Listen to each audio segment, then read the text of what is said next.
news, so if you haven't seen this week's episode, come back later once you've checked that out. Starting off at the start of the show, we see Barry super speed reading. The thing I really like about when you see this is Barry's eyes, even when he's building up his speed force, you just see it in the eyes, and I think it's a really cool effect that they do with the show. As soon as you hear him talking, you can hear the distrust in his voice. He's been betrayed by the last person who tried to make him get faster, and it's the same situation happening all over again, only it seemed a bit more personal because Jay Garrick was the Flash, and it's turned out that he is Zoom pretty much just like what happened last season. You see Caitlin showing Barry a display that she's made of how Barry runs, how the reverse Flash runs, and how Zoom runs, and she says that basically Barry isn't running fast enough because his feet spend too much time on the ground, their feet spend less time on the ground, so they can actually run about 30% faster than him. Then Caitlin turns round and says a pretty dickish thing to Barry. Maybe the reason that you can't run fast enough is just because you can't. Boo Caitlin, come on, back your guy up.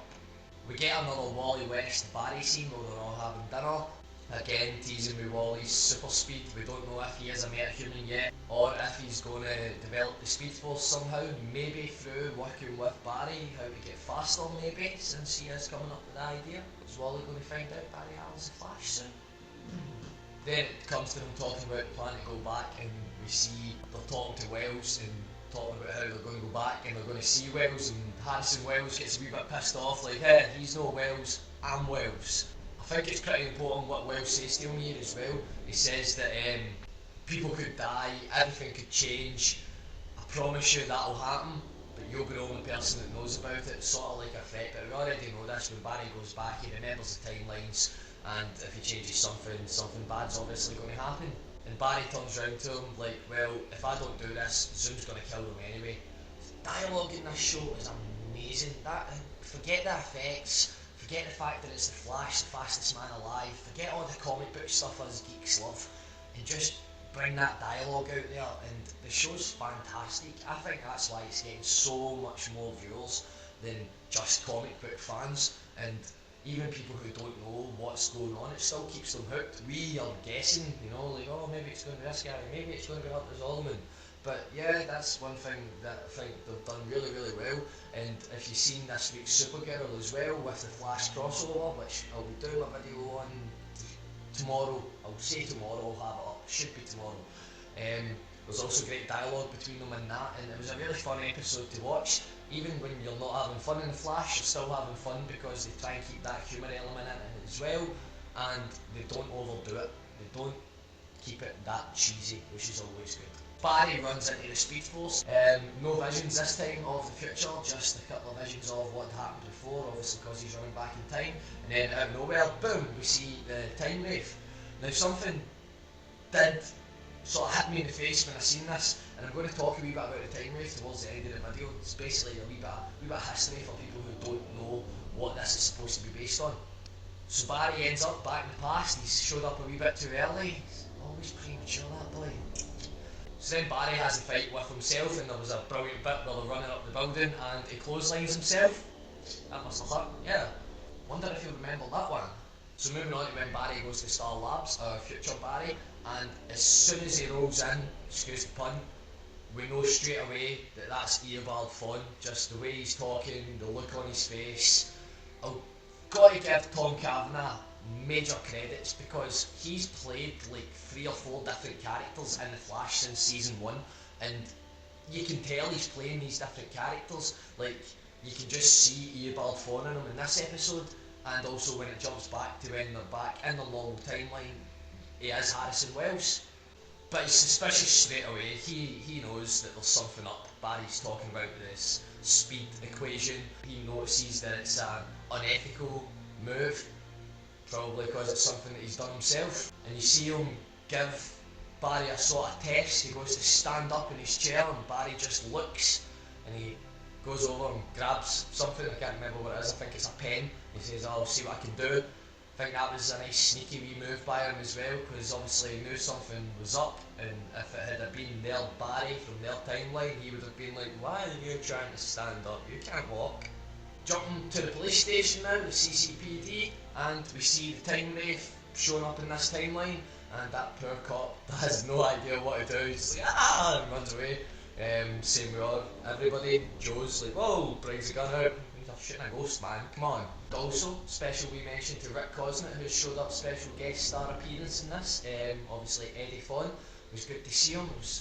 Hope he comes back for maybe a future Cobalt Blue storyline or something like that. But we'll see. I know he's involved in another show. I think it's Quantico. You never know. Jumps back to Star Labs and Wells is like, well, run, Barry. Barry's just like, runs. So Wells at this point has now figured out that it's a time wraith and it's after Barry. Knockout! Barry comes to and he's handcuffed on Harrison Wells' wheelchair and Wells is just like, surprise, motherfucker! I know it's you. So this is where Wells / Eobald Fawn explains to Barry that the time wraith can't be back for him because he knows what he's doing because he's came back with his master plan, whereas Barry's came back and just been like, yeah, I'm just going to go back, get him to teach me, try not to step on any butterflies, I'll come back, everything will be okay, see you in a couple of seconds. Nah, doesn't work like that, Barry. Come on, you should know that by now, son. He explains to Barry that he would have believed him, and then he zips over and Barry doesn't even flinch, and that's what Wells makes the point of. He didn't even flinch, so you obviously know who I am. And again, we have another fantastic scene. We see Barry actually becoming like Eobald Fawn, like the old Professor Wells. He manipulates him into making him believe that his plan didn't go wrong, and that's why Barry could come back and not dead, which was Eobald Fawn's big plan all along. I like how he just slightly bends the truth, you know, he's like, yeah, well, you helped me go back, but then we sent you home, and yeah, you know, he was quite manipulative. Well done, Barry, kudos to you. Then we come to the Pied Piper, being Rick Rolled in Star Labs. Nice one, Cisco, but you kind of done that to us as well, so boo. So it comes to Barry and Fawn talking about the time wraith, and Fawn doesn't know what to do. Barry's like, you don't know what to do, and he's like, well, none of us do. That's why we always try to avoid it in our travels. Barry's like, what do you mean we? And Wells comes in, we're not the only two speedsters, you know, which we obviously do know because we've had names like Jesse Quick, we've got Zoom, we've got Jay Garrick, blah blah blah, so on and so forth. Obviously as well, we can only assume at this point that Fawn knows more of these speedsters because he's from the future and he obviously has a wee bit more information. So then we get Barry and he's talking to Eddie about how, do a video montage so to get like a last words for Iris. Quite like that scene, I quite like him again, Rick Cosnett as an actor.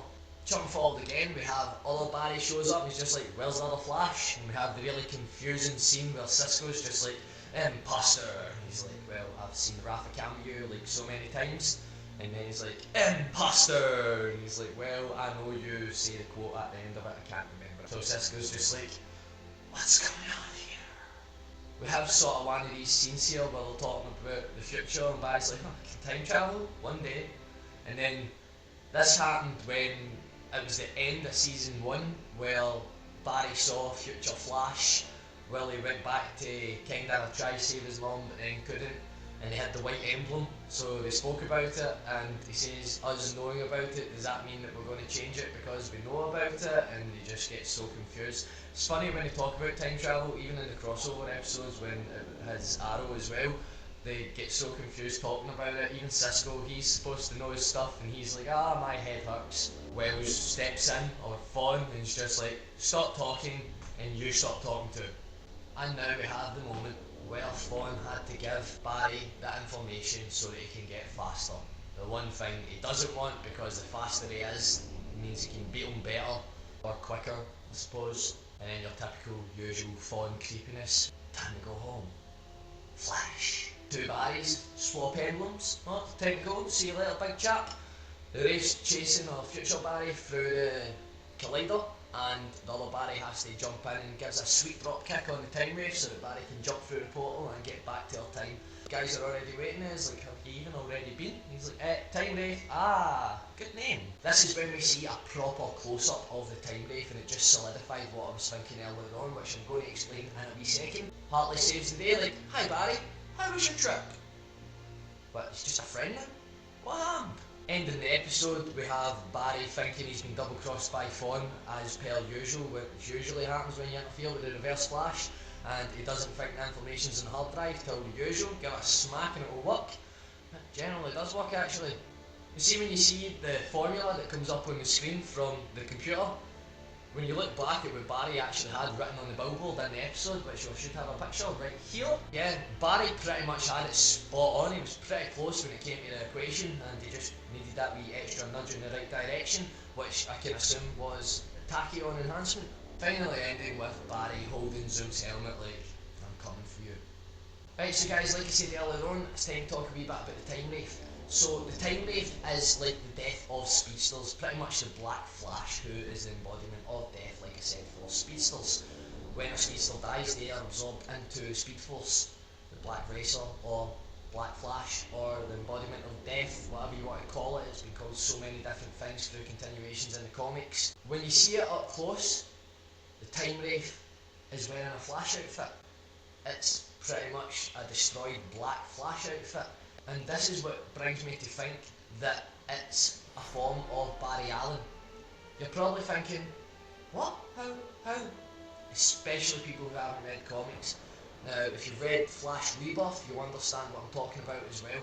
But a wee bit of history about the Speed Force. Basically, when Barry Allen was hit by lightning, he created the Speed Force. The Speed Force didn't exist throughout time until that moment when he was hit by the lightning. And every step he took, he generates the electricity and the power to keep the Speed Force running.